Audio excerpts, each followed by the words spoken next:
Good afternoon, students.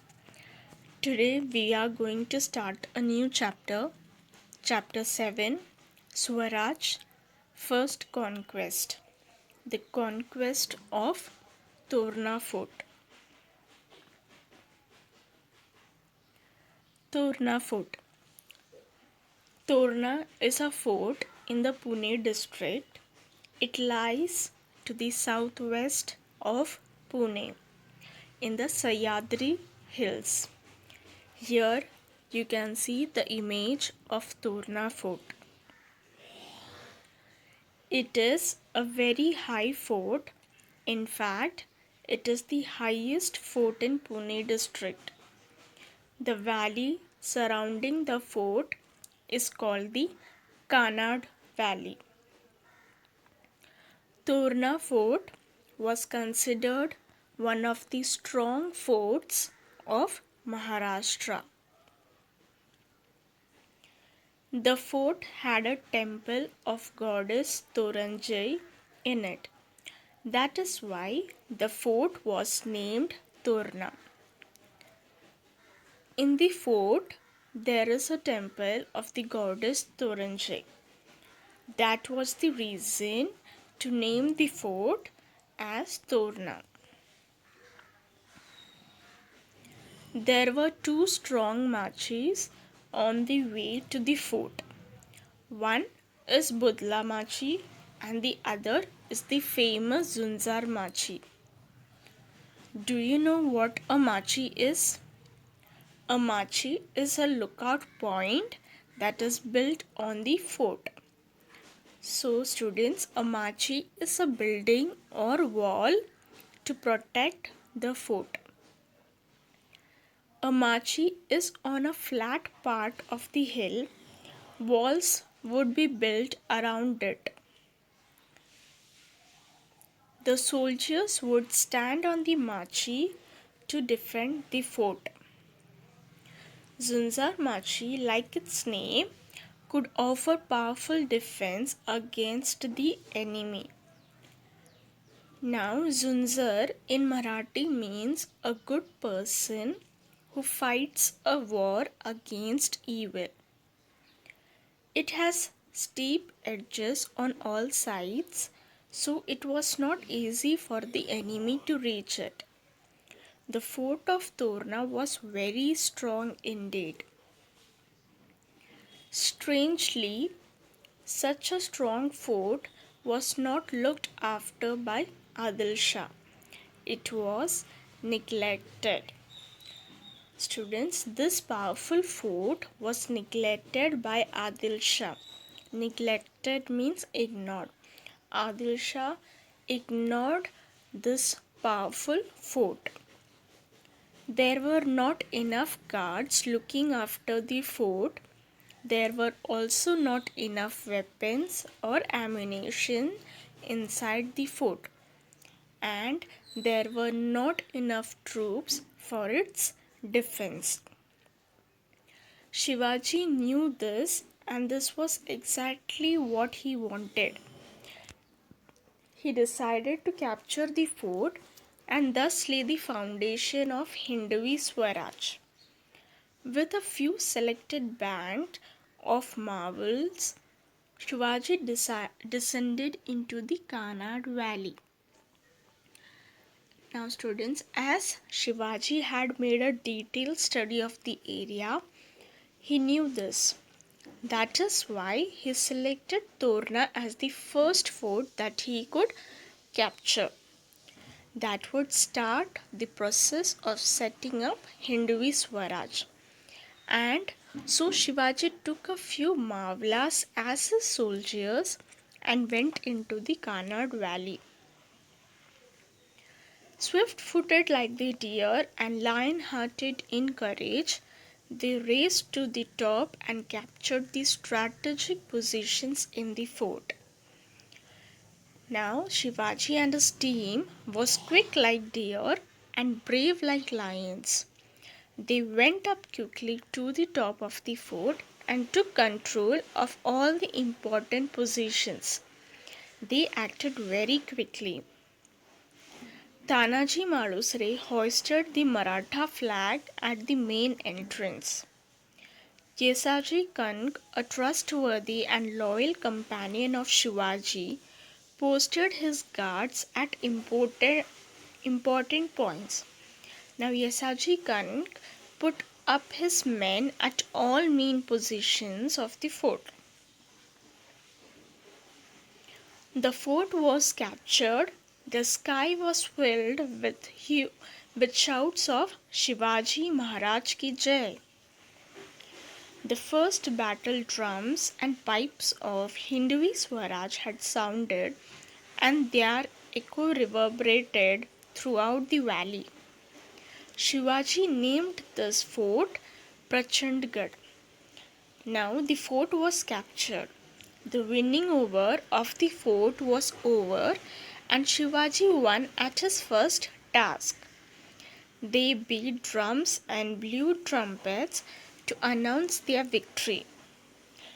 And Shivaji named this fort as Prachandgad. Now, Prachandgad in Marathi means something that is really huge. Since this was a huge and strong fort, it was a good name for this fort.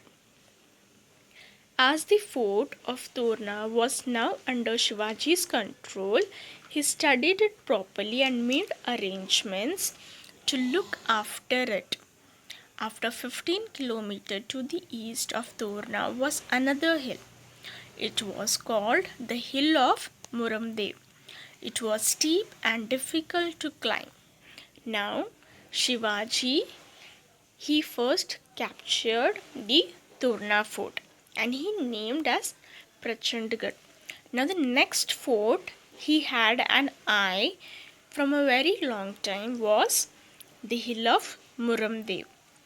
It was very difficult to climb.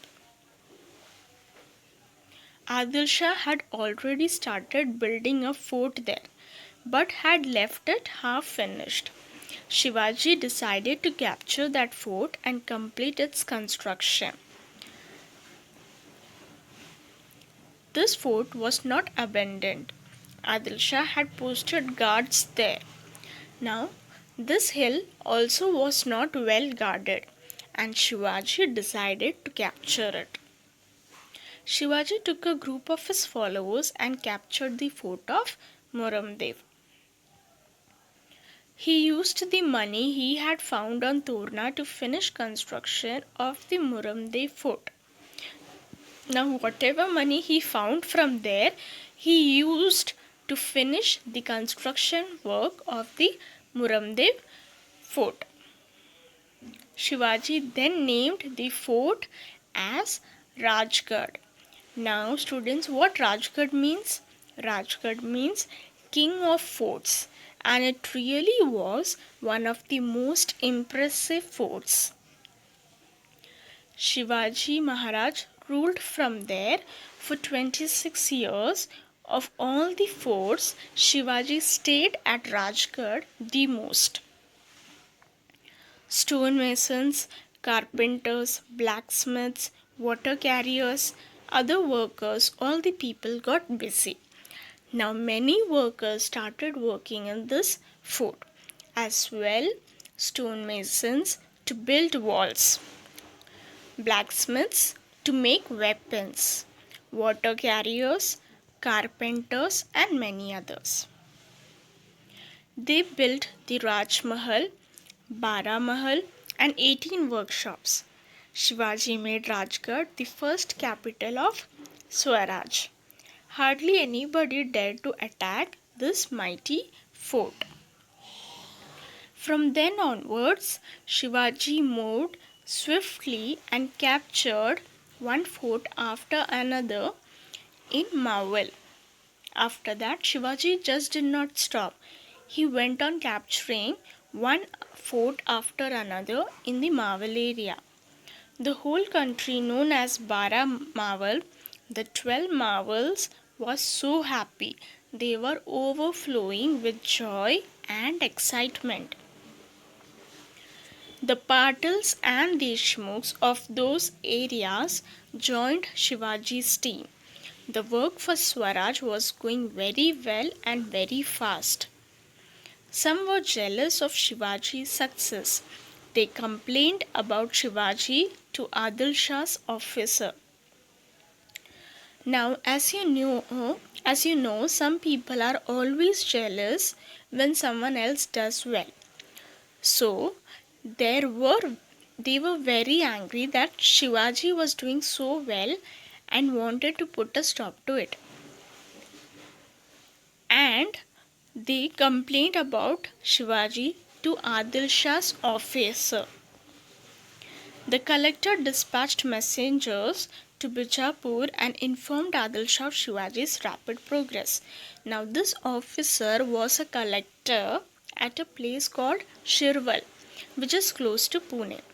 The collector sent a message to Adil Shah.